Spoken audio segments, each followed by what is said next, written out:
Hey, what's up, guys? Welcome to AnTalk, the weekly comic conversation. So, wow, Blade Runner 2049, directed by Denis Villeneuve, or something like that, starring Ryan Gosling and Harrison Ford. It's the sequel to the 1982 classic sci-fi Blade Runner, directed by Ridley Scott, starring Harrison Ford, which is a movie die-hard fans put on a very high pedestal, and for good reason. The movie takes place in a possible, now alternate futuristic, Los Angeles of 2019, and now the sequel, made 35 years later, is taking place in 2049. I think before anyone saw this film, the idea of it had people anxious, excited, and nervous. Could it capture the atmosphere and have the impact of the original? Can it raise the same questions and themes about life and humanity? Can it have all those layers that people cherish the original for, without being dumbed down or turned into a studio mess? And it's very pleasing to say that I think it's a very worthy sequel and a great movie. This is a 2-hour and 44-minute movie with a lot to digest and take in, so trying to get into the plot and details without spoilers, and with the short amount of time I have and really not being able to break this film down in the way that it deserves,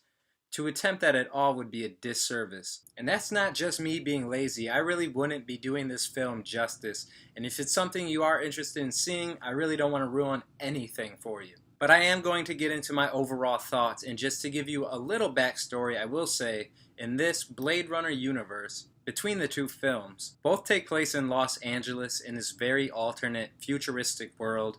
And in this universe, humans have colonized many off-world planets, and the groundwork for this to be possible is done by AI beings known as replicants. What you learn in the first film is that these replicants develop ideas and desires of their own, leading to rebellions, leading to them being outlawed on Earth, and the Blade Runner is a specialized detective, and it's their job to kill or retire trespassing replicants. And in Blade Runner 2049, Ryan Gosling is a Blade Runner.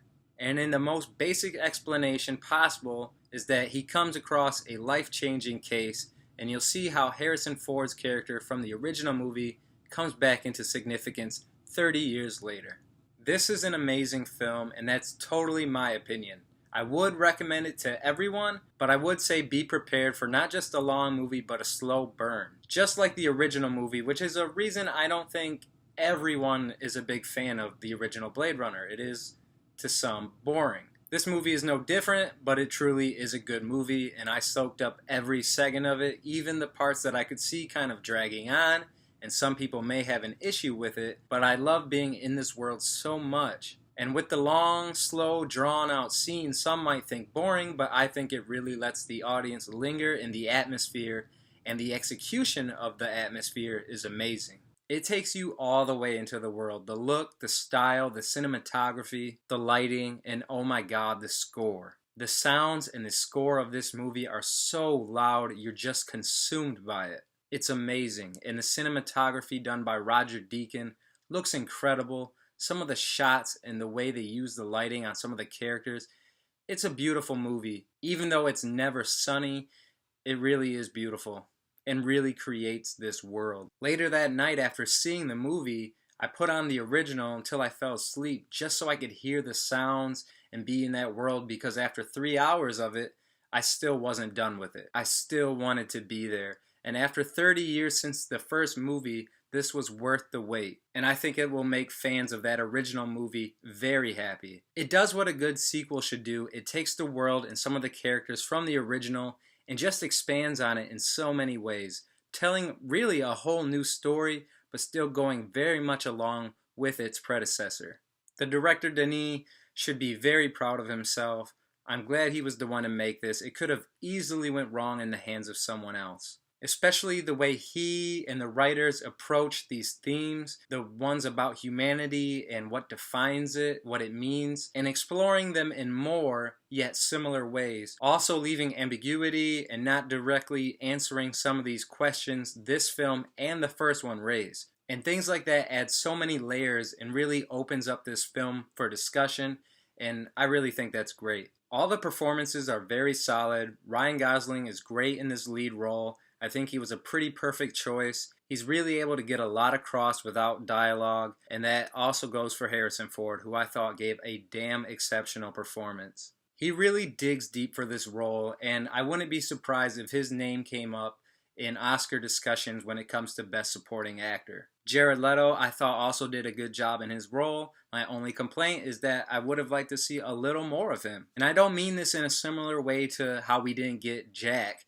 of the Joker and Suicide Squad, but I mean this character was interesting and had a presence that loomed over the entire film, but they definitely didn't overuse him. And every time he was on screen, he just had something about him that was drawing. Even when he wasn't talking, just how they used the lighting on him, along with his look and everything, it just worked. Robin Wright is good as always. Sylvia Hoeks plays a badass and is really the posing threat of the movie. She does a great job, and I also want to say that Ana de Armas, if I'm saying that right, also did a really good job. Her character and how she in the movie played it was very interesting. And what I'm really happy about, and I want to give the filmmakers credit again, as well as the studios, for not dumbing this down and allowing this movie to be what it's supposed to be.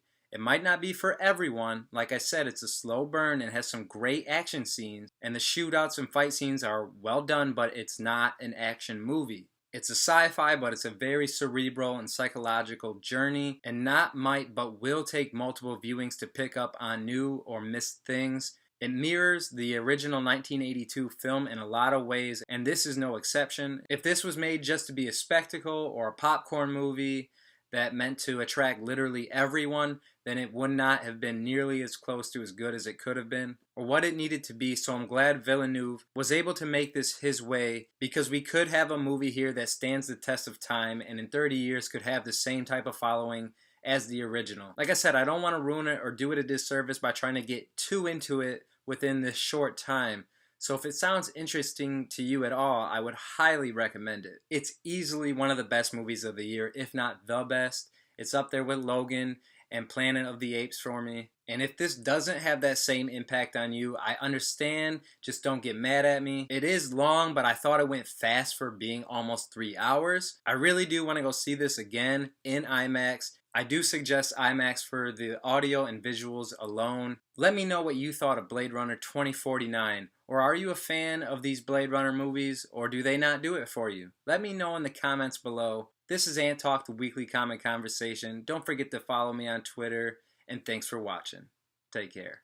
Hey guys, did you like this video? If so, don't forget to give it a thumbs up. If you want to see more of my videos, click right here on this icon to become a subscriber. And if you are a subscriber, don't forget to ring that bell so you can stay updated with all my videos. And if you want to see another video just like this one, click right here.